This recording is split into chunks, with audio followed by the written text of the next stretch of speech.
as I'm holding her, like, I become more awake and she starts falling asleep. Like, I transferred energy. Okay.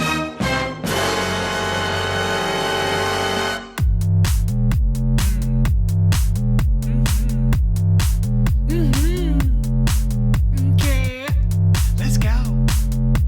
Let's go. Let's go. It's werewolf time. Let's go. The world doesn't need another podcast. It's true. But I said, I'm going to do it anyway. And I'm going to do it on the best day of the year, Halloween.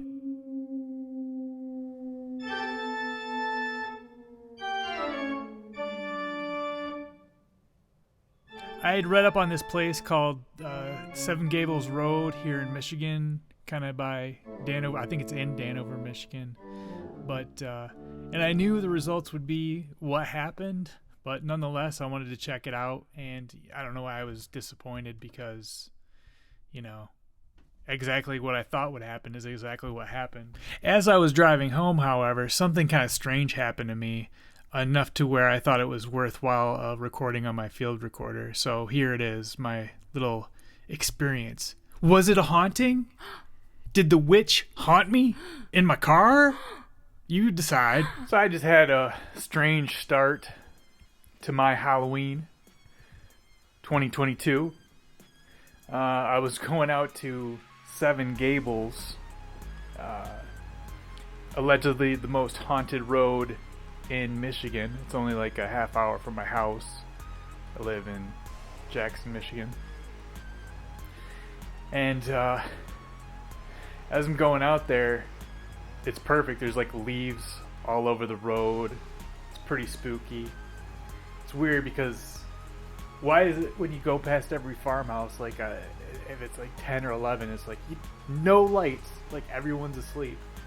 But anyway, I got there finally, and unfortunately, I couldn't check the area out.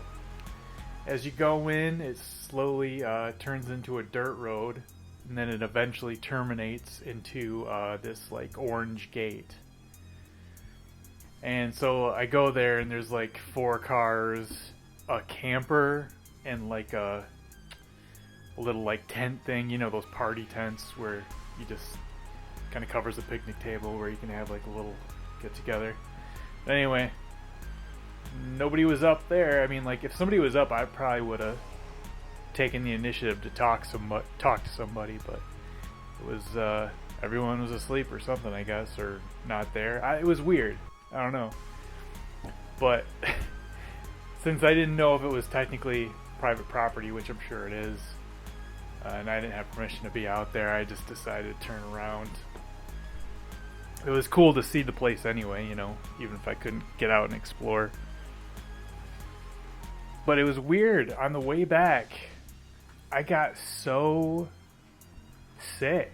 Like, totally out of character. There's no reason for it. I got like nauseous and tired, really tired. And by the time I came back to my house, I came into my house and I just felt like I was in a dream, a waking dream. And then I picked up one of my new little kittens, and normally she doesn't want to be picked up. She's very rambunctious and she tries to get out of my hands, but as I'm holding her, like, I become more awake and she starts falling asleep.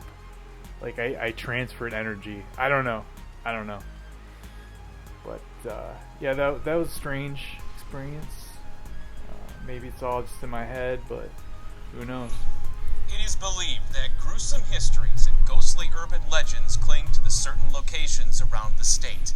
One in particular, Seven Gables Road in Dansville, which is near Lansing. The trek is revered as the most haunted road in Michigan. Whether the tale behind it is true or not, thrill seekers leave the location spooked. Some never return or talk about it again. Word of advice: pass the gate at your own peril. Wish I could have. Probably a better idea to squeeze through this way. It's a perfect day for a hike. Deep into the woods. A canopy of trees insulates the constant buzz of wildlife, seemingly creating a 2-track well-tracked trail of tranquility. I've been coming out here for 30 years. But through the bramble, not far off the path, You can see like the stones from the foundation. That's what I wanted to find. I wanted to find the foundation. Door. many believe they're connected to something far from tranquil. This site here is where the house stood. The lore of what happened The death of children, the idea of witchcraft. has transcended generations. People get angry when you talk about it. It's the terrifying tale So grows the legend, right? of Seven Gables Road. That's the most haunted road in Michigan. The myth lurks in the dark shadows of Dansville, a dead end off Dexter Trail. You kind of have to go through this tunnel of trees Broken, bumpy passage that surrenders, to this dirt road where there's just 5,000 acres of nothing. except for this. Who owns There's it? really just this one way. That's what I want to know. Rusty, wrought iron, padlocked. I think it's creepy. Legend states the gate is a threshold separating safety If you cross the gate, bad things will happen. from the evil presence that lies beyond. Once there was a witch that lived in a cottage back in the woods. Armed men trapped her and set the house on fire. Before she burned to death, she cursed the land to make it uninhabitable. If you were on the other side of the gate, so you're exploring her land and you hear a woman scream, the last person back over the gate will be dead within 3 days. Years would pass. The curse did not. This family built a house. They moved in. The father started to kind of go a little crazy. And then one night he killed his whole family, hung them all from the gables of the house. Then hung himself from what's known as the hanging tree. It's a little much to just try to discount. Present-day thrill seekers who dare So that's what I'm pass going to the look gate into. I'm going to look into more of that history. return with countless for sure. unexplained It was dead quiet. and disturbing experiences. We heard what I would call a scream. And it sounded like a woman's scream to me. Never saw anything. Welcome to Seven Gables Road. Some caught on tape. What was that? A very visible mist type figure. What was that? And I saw it that night, not just on the camera, but I saw it with my eyes as it ran by. What was that? What was that? Late one night, Super dark. I'm the type of person that seeks out answers. paranormal investigators Gary Gerke I see spirits. and Kat Ryan were lured by the lore. See if anything happens to make its presence known. Each step disrupting the deafening silence. The deeper we go in, the more I get an icky feeling.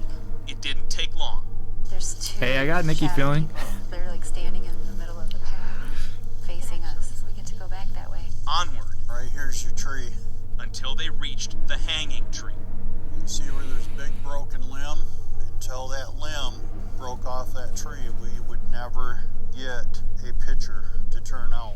And then every time we have been back since, we've taken pictures of that tree, and they have turned out. Speaking of pictures, Caught some orbs on camera. anomalies. Orbs. Like it's made of light, but then it disappears. The least convincing of all evidence. Guarantee you this much: if we hear it again, I won't be the last person over that gate. My wife will.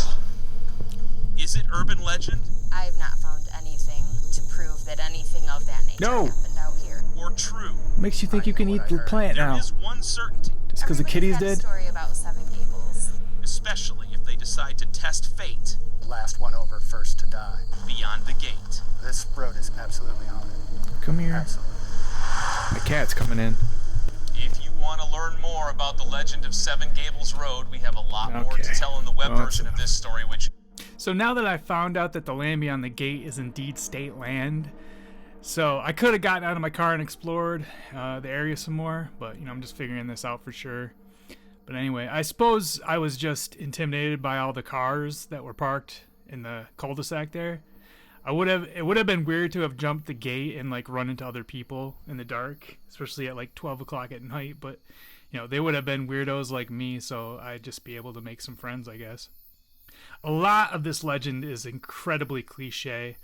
The one tale that sticks out is the last person over the gate will be the first to die, what happens if I come alone? I mean, I'm going to die someday, so I guess the legend isn't untrue. Another cliche is that the idea of the area is so haunted and spooky that someone will die if they do some type of thing that's disrespectful or however it is, just for going there in this case. In my hometown, there is this haunted cemetery that has many interesting decedents, such as the original lighthouse operator of the town and his wife, both who are alleged to still haunt the lighthouse that's along Lake Michigan, and, you know, not the cemetery, though. In the cemetery, it's supposed to be like this Indian chief. But perhaps the most interesting legend involving that cemetery involves a chair. There was said to be a chair in the cemetery that if you sat in, you would soon die after, 2 to 3 months or whatever it was. I've been there several times, and the only chair I've seen, only chair I've ever found is a lawn chair. It was an old lawn chair, like from the 80s, so that's pretty spooky, I suppose. But in my mind, when I first heard about the legend of the chair, I thought it would be like this old creaky Victorian wooden chair or something like that. Or a stone chair, something like legit. I didn't sit down in the chair, no, so I'm still alive. So, another strange aspect of the Seven Gables mythology involves 2 child murders. In the summer of 1970, the mayor of Lansing's daughter was abducted and killed, and her body was dumped somewhere in the game reserve at Seven Gables. It happened again 35 years later to a young boy whose body was allegedly found very close to where the girl was found. So that is very compelling. It's more compelling than orbs, which are very explainable. It should be noted that the girl from 1970, her killer has never been found, which is always crazy to me to think someone killed someone and they're still out there, The young boy, his adoptive parents had killed him, which is sad. Sad to be an orphan in the first place and then killed. That is a bummer. I get sad just thinking about, cats and kittens out there just walking around without a home, so it's even sadder when you think about all the unhoused people. Buzzkill. I'm definitely going back out there with this new information that the place is in fact state land, so I'll be sure to check it out and maybe make a video or something. So subscribe to the channel. Smash that like button. Moving right along to some more hauntings, this time in Ridgway, Michigan. You may have heard of it. It's a little bit more obscure, but when it comes to Michigan, there are only so many hauntings and cool things that happen with weird stuff. This is like a poltergeist or a Bigfoot-like creature. Both a haunting and a monster in Michigan town of Ridgway. The town of Ridgway is a nifty small town about 4.5 miles southeast of Tecumseh. Back in 1986, a realtor revealed to a reporter that one particular house in town was inhabited by a poltergeist. The ghost had been extremely active and was not hesitant on letting the residents know of his existence. The realtor refused to disclose which house the poltergeist was occupying. That makes sense, otherwise she wouldn't be able to sell a haunted house, right? That wasn't unnerving enough. Several Ridgway townspeople claimed to have seen some kind of red-haired creature with bright green eyes peeking into the windows. They saw this thing peering into different dwellings, including the house with the poltergeist. It's been over 3 decades now, and no explanation or reasonable answer has been forthcoming.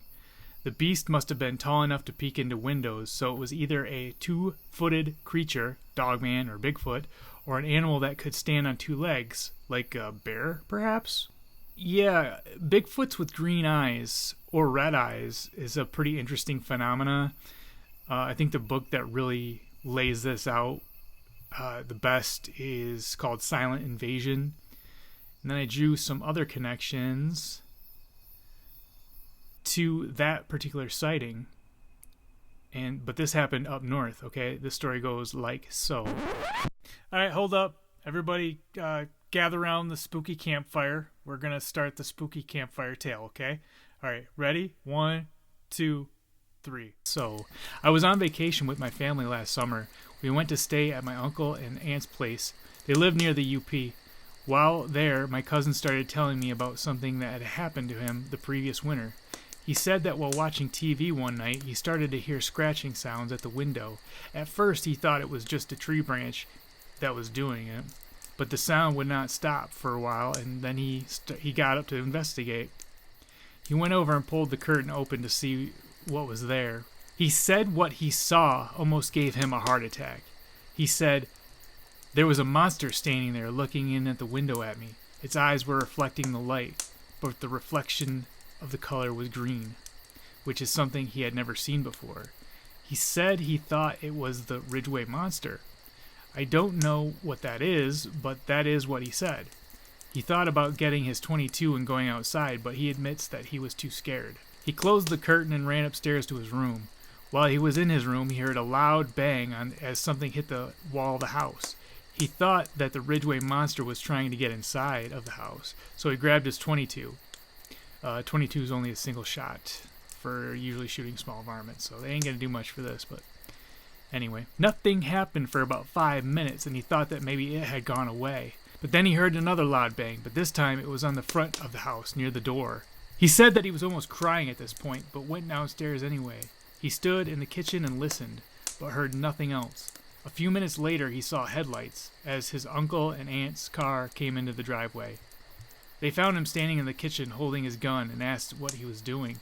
He told them the Ridgway Monster had tried getting into the house. He said it to his mother, my aunt, looked concerned, but his dad, my uncle, went into the bathroom and got his hunting rifle and flashlight, which is kind of a weird place for a rifle, but whatever. This is Michigan. Then he and my cousin went outside. They checked all around the house and found some really big footprints in the snow. They found them near the window, around the two walls of the house. My uncle said that they were going inside and would look more in the morning. Later on, my uncle told my cousin that the reason he hurried inside is because he could not find any footprints to show that the Ridgway Monster had left, and he was worried that it was still around the house watching them. During the night, they all woke up to a weird howling sound coming from a gully from behind the house, but nothing else happened. They did not see the Ridgway Monster again. My cousin said that he still gets the chills sometimes when he thinks about it, and he won't go out into the forest without his .22. The whole thing kind of scared me, and I thought that it was just a joke, but my uncle and aunt said that he was telling the truth about it. I think he saw Bigfoot, but he calls it the Ridgway Monster. Maybe that's just what they call it around there. So anyway, that's the connection to the Ridgway Monster, but it's up north. Just more incidences of Bigfoots having green eyes. Well, that's about going to do it for me. If you want to hear more, destroy that like button. Assault the subscribe toggle. And get informed on whatever platform you're listening. Okay, thanks for listening. Bye.